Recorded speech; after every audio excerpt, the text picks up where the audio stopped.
Welcome back, friends. This is the Maharashtra Tenancy and Agriculture Land Acts 1948, Chapter 1 Definition, which is given under Section 2. This video series is prepared by myself, Advocate Kushal Sawan.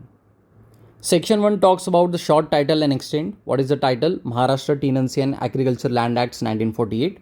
Extent, it extends to the area, Bombay area of the state of Maharashtra. आज जो महाराष्ट्र में दिखता है यहाँ पर ये पूरा का पूरा एरिया में एप्लीकेबल है. व्हाट आर द ऑब्जेक्टिव्स ये हमने ऑलरेडी देख लिया है, बट स्टिल एक फास्ट ट्रैक में हम लोग इसे पढ़ लेते हैं. To improve the production of agriculture efficiency and safeguarding the interest of रैयत यानी farmer. To impose definite uniform legislation of tenancy throughout the state and abolish the custom tradition usages जो उसके पहले वाले जो implemented थे. Resolve the dispute between the landlord and tenant which seriously affect the cultivation, and regulate and impose restriction of transfer of agriculture land to the non-agriculturist. These are the objectives of this act. अब एक एक करके सारे important definitions हम लोग करते हैं जो दिए हुए हैं सेक्शन 2 में. सो पहला डेफिनेशन है agriculture. What is agriculture? Includes horticulture, the raising of crop, grass, garden produce, the use by an agriculturist. ठीक है, जो एग्रीकल्चरिस्ट रेज करेगा क्रॉप को, ग्रास को, ठीक है, प्लोइंग करेगा, सोइंग करेगा अपने खेतों में, तो उसे हम लोग एग्रीकल्चर एक्टिविटी कहेंगे, एग्रीकल्चर कहेंगे. But it does not include just cutting of would. ठीक है, सिर्फ घास काटना या ट्रीज को तोड़ना ये एग्रीकल्चर नहीं हुआ. ओके, देन एग्रीकल्चरल लेबर यानी कौन है? A means a person whose principal means of livelihood is a manual labour on the land. Agriculture land पर जिसका प्रिंसिपल मीन्स है, लाइवलीहुड डिपेंड करता है, जो उस पर मैनुअल लेबर करता है, that is agriculture labour. Agriculturist who cultivates the land personally, जो खुद एग्रीकल्चर करेगा वो एग्रीकल्चरिस्ट हुआ. एलाइड परस्यूट्स यानी एग्रीकल्चर के अलावा जो उसके एलाइड परस्यूट्स होंगे, एलाइड एक्टिविटीज़ होंगे, जैसे dairy farming, poultry, breeding of life stock, grazing etcetera etcetera, ये एलाइड परस्यूट्स में आता है. सो सीलिंग एरिया का मतलब क्या है? The land held by the person, जो दिया हुआ है सेक्शन 5 और सेक्शन 7 में. ये हम लोग बाद में डिटेल में पढ़ेंगे. ठीक है, सो लैंड जो फिक्स कर दिया गया है, XYZ लैंड जो एक पर्सन होल्ड कर सकता है, that is a ceiling area. Detail में will see that in section 5 and section 7. To cultivate का मतलब क्या है? सी एग्रीकल्चर का मतलब क्या है, एग्रीकल्चरिस्ट का मतलब क्या है. इसके बाद एक्सटेंडेड आता है to cultivate. To cultivate means what? To till और हस्बैंड द लैंड. ठीक है, हस्बैंड का मतलब क्या होता है? जो ख्याल रखता है. तो ज़मीन का जो ख्याल रखेगा, उसमें जो खेती बाड़ी करेगा, रेजिंग और इम्प्रूविंग द एग्रीकल्चर प्रोड्यूस. ठीक है, अलग अलग तरीके से जो भी एग्रीकल्चर ऑपरेशंस की जाती है लैंड पर, उसे हम लोग कहेंगे टू कल्टिवेट.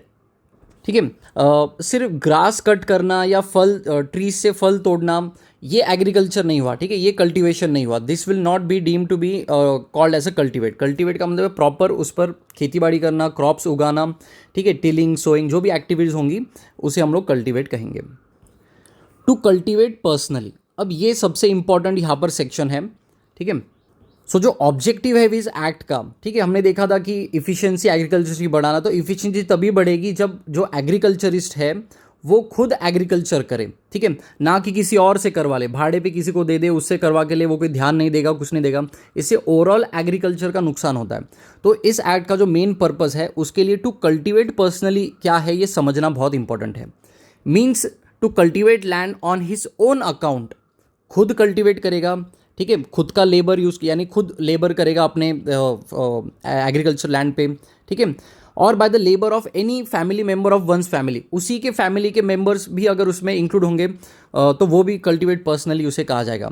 ठीक है, या फिर पर्सनल सुपरविजन के अंडर तुम अगर लेबर हायर करोगे, ठीक है, और सर्वेंट्स हायर करोगे जिन्हें तुम कैश या एनी अदर काइंड में पेमेंट करोगे. ठीक है, बट क्रॉप शेयरिंग में नहीं होना चाहिए. अगर वो क्रॉप शेयरिंग में हो गया तो वो कल्टीवेट पर्सनली नहीं हो जाता है. आप लोग किसी और से कल्टीवेट करा के लेते हो और उसे क्रॉप का शेयर दोगे तो that will not be amount to cultivate personally. ठीक है, आप लोग उसे पेमेंट दोगे कैश में या एनी अदर काइंड में, बट नॉट क्रॉप शेयरिंग, तो ही वो कल्टीवेट पर्सनली कहा जाएगा. ठीक है, और उसमें बाकी कंडीशन क्या है? जो भी आपकी खेती बाड़ी है, लैंड है, वो होना चाहिए limits in a single village. एक ही विलेज के लिमिट में वो आपकी लैंड होनी चाहिए. ठीक है, दूसरा क्या है? No piece of land is separated more than 5 miles. अगर अलग अलग ब्लॉक्स में भी है तो 5 माइल्स के ऊपर आगे नहीं होना चाहिए. ठीक है, and which should form one compact block. एक कॉम्प्लेक्स ब्लॉक में है अलग अलग लैंड जो 5 माइल से ऊपर नहीं है या एक ही विलेज में बिलोंग करती है, आप खुद उसमें कल्टीवेट करते हो, खुद के फैमिली मेम्बर्स के द्वारा कल्टीवेट करा के लेते हो, या लेबर्स भी हायर किए हुए बट आप लोग उन्हें पेमेंट देते हो कैश या काइंड में, तो ही हम लोग उसे कहेंगे कि ये कल्टीवेट पर्सनली किया जा रहा है, तो ही आप लोग एग्रीकल्चरिस्ट हो। और ये आगे हमारे प्रोविजंस के लिए बहुत इंपॉर्टेंट डेफिनेशन बनता है। तो यहाँ पर कुछ एक्सेप्शन दिए हुए, जैसे विडो हो या माइनर पर्सन होगा या फिजिकली या मेंटली डिसेबल्ड पर्सन है या the member of arm forces, इनके लिए एक्सेप्शन है। वो खुद लैंड पर्सनली कल्टीवेट नहीं करेंगे बट वो किसी से करवा के लेंगे, तो हम लोग ये उसे इंक्लूड करेंगे टू कल्टीवेट पर्सनली में, ठीक है। या फिर आप लोग जॉइंट फैमिली रहते हो और फिर दूसरे किसी फैमिली मेंबर से आप लोग कल्टीवेट करा के लेते हो, तो ये भी हम लोग कंसिडर करेंगे टू कल्टीवेट पर्सनली, ठीक है। तो cultivate personally is very important, क्योंकि आप अगर कल्टीवेट पर्सनली नहीं करते हो तो वो आपकी जो लैंड है ये नॉन एग्रीकल्चरिस्ट या वो टीनेंट को दी जा सकती है, या वो उसके जो प्रोटेक्ट किए गए हैं यहाँ पर राइट्स इस लॉ के अंडर, वो उसे मिल जाएंगे, वो लैंड आपसे चली जाएगी, ठीक है। वही हम लोग आगे पढ़ने वाले डिटेल में इन दिस टीनेंसी एक्ट। तो इकोनॉमिक होल्डिंग क्या है, इसका भी अगेन डिटेल डेफिनेशन दिया हुआ है, डिटेलिंग्स दिए हुए सेक्शन 6 और 7 में, वो हम लोग आगे डिटेल में देखेंगे। So the land held by any person and by the owner और tenant and the area fixed under this section, तो वो होगा economic holding. And what exactly is economic holding, that will see in detail in section 6 and 7। Fragment यानी क्या है, वो टुकड़ा जो बेसिक स्टैंडर्ड रेट से कम है, जो फ्रैगमेंटेशन एंड कंसोलिडेशन एक्ट के अकॉर्डिंगली डिफाइन किया गया है। टू होल्ड लैंड यानी लॉफुली जो एक्चुअल पोजीशन में है वो लैंड को होल्ड करेगा, उसे हम लोग कहेंगे to hold the land. Improvement, आपकी लैंड पे इंप्रूवमेंट करना जिससे आपके लैंड की वैल्यूएशन में एडिशन होगी, ठीक है। जैसे लैंड को लेवलिंग करना, कंकड़ पत्थर हटाना, वेल बनाना, ट्री प्लांटेशन करना, फेंसिंग करना, ठीक है, इससे लैंड की ओवरऑल प्रोडक्टिविटी बढ़ती है। तो जो भी आप लोग इंप्रूवमेंट करोगे that will come under this word improvement definition. Land means what, ठीक है, जो एग्रीकल्चर पर्पज़ के लिए यूज़ होगा, जहाँ पर एग्रीकल्चर फार्म बिल्डिंग है वो साइट, वो भी लैंड इसी लैंड के डेफिनेशन में अंदर आएगी। आप लोग उसे यूज़ करते हो फॉर योर ड्वेलिंग हाउस, ठीक है, खुद आप लोग वहाँ पर रहते हो आपके एग्रीकल्चर लैंड पर, ठीक है, तो वो लैंड भी आपके एग्रीकल्चर लैंड में ही आएगी। या आपके कोई लेबर्स या आर्टिसंस के लिए आपने कोई रहने के लिए जगह बनाई है, तो वो भी लैंड के अंडर ही कंसिडर होगी। या any other site which is use for the allied pursuit, agriculture के रिलेटेड जो भी एलाइड परस्यूट होते हैं उसके लिए जो आप लोग साइट यूज़ करोगे वो भी इस लैंड के डेफिनेशन में इंक्लूड होगा। लैंड होल्डर यानी ज़मींदार, जागीरदार, सरंजाम, तालुकदार, अलग अलग कोई भी person, any person who holds the land, ठीक है। ये लैंड का डेफिनेशन हमने जो दिया, तो ये जो होल्ड करेगा वो होगा लैंड होल्डर, ठीक है।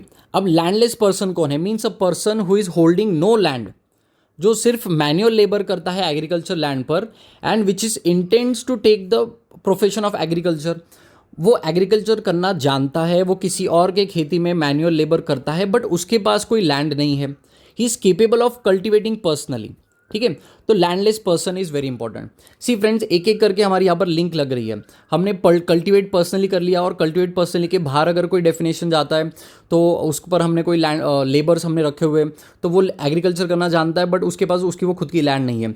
तो ये जो एक्ट का जो पर्पस है वो इसी तरह से सर्व होने वाला है कि जो पर्सन लैंडलेस है, जो दूसरे के खेती में काम करता है, जो एग्रीकल्चर करना जानता है, उसको वो लैंड दी जाए, ठीक है।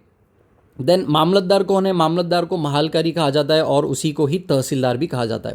उसका जुरिस्डिक्शन होता है तालुका, हर तालुका पर अकॉर्डिंगली स्टेट गवर्नमेंट जैसे डिसाइड करेगा वैसे मामलतदार को अपॉइंट किया जाएगा for the purpose of this act. अब परमानेंट टीनेंट यानी कौन है, ठीक है। अ परमानेंट टीनेंट यानी बॉम्बे टीनेंसी एग्रीकल्चर लैंड, ये एक्ट जब से इंप्लीमेंट होता है, अमेंडमेंट एक्ट 55 वाला, ठीक है, उस वक्त जो as a tenant land hold कर रहा है एज अ मुलगिनीदार, ठीक है, और मिराजदार। ये मुलगिनीदार मिराजदार का मतलब होता है कि ये फॉरएवर लैंड किसी की परमानेंटली टीनेंसी के अंडर ले लेते हैं, ठीक है, यानी भाड़े पे किसी की लैंड ले लेते हैं परमानेंटली, उनको ये इस तरह का ये नाम दिया जाता था पहले के ज़माने में, ठीक है। तो when this amendment act, Bombay tenancy 48 में हुआ बट अमेंडमेंट एक्ट हुई 55 में, तो 55 के टाइम पर जो परमानेंट टीनेंट है जैसे मुलगिनीदार या मिराजदार, तो उस पर्सन को हम लोग परमानेंट टीनेंट कहेंगे। या फिर कोई कस्टम एग्रीमेंट या डिक्री ऑफ सिविल कोड के थ्रू कोई लीज पे होल्ड कर रहा है लैंड परमानेंटली, ठीक है, या एग्रीमेंट के थ्रू या कस्टमेंट के थ्रू वो परमानेंट वो टीनेंट है उस लैंड का, तो वो भी उसे हम लोग परमानेंट टीनेंट के डेफिनेशन में लेते हैं। या फिर कोई पर्सन टीनेंसी में होल्ड कर रहा है लैंड बट वो प्रूफ कोई पेपर पे प्रूफ नहीं है कि वो कब से लैंड होल्ड कर रहा है या उसके बाद वो कब तक लैंड होल्ड करेगा, ठीक है। रिकॉर्ड ऑफ राइट में सिर्फ इतना ही है कि ये पर्सन जो है ये टीनेंट है, बट वो कब से लैंड होल्ड कर रहा है या आगे कब तक होल्ड करेगा ये भी अगर डिफाइंड नहीं है तो भी उसे हम लोग परमानेंट टीनेंट कहेंगे। और यही वो लोग हैं परमानेंट टीनेंट जिनको इस एक्ट में फ़ायदा होने वाला है आगे, जो हम लोग राइट सारे इनके पढ़ेंगे। प्रोटेक्टेड टीनेंट यानी वो जिसको अंडर सेक्शन 4 में हमने डिफाइन किया हुआ, हम लोग डिटेल में पढ़ेंगे सेक्शन 4 में व्हाट इज़ प्रोटेक्टेड टीनेंट, ठीक है। रेंट का मतलब क्या है कि वो जो कंसिडरेशन लैंड के अगेंस्ट में दिया जाएगा पीरियोडिक होना चाहिए, मनी या काइंड में, ठीक है, which is payable by the टीनेंट for the use and occupation of the land. Okay, ये सिंपल है, इसमें कोई अभी बहुत रॉकेट साइंस नहीं कि what is rent and all. Small holder यानी कि जो इकोनॉमिक होल्डिंग जो डिफाइन करेंगे हम लोग आगे, ठीक है, उससे अगर कम लैंड होल्ड करता है तो वो स्मॉल होल्डर रहा।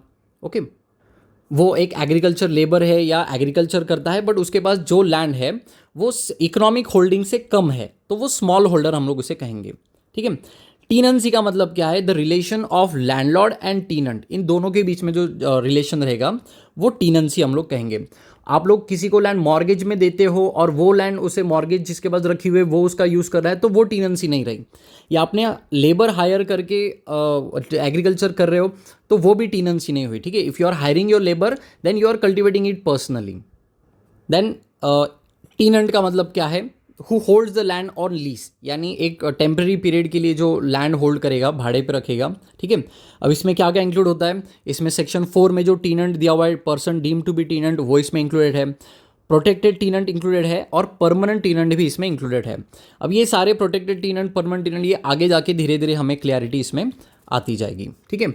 सो these are all the definitions, ये जो टर्म्स है ये आगे हमें एक्ट में यूजफुल होने वाले हैं, ठीक है। इसके आगे वाले जो सेक्शंस है ये चैप्टर 2 में बिलोंग करते हैं तो उसका हम लोग अलग से वीडियो बना रहे हैं, तो इसी के बाद रहेगा। So please do watch that video.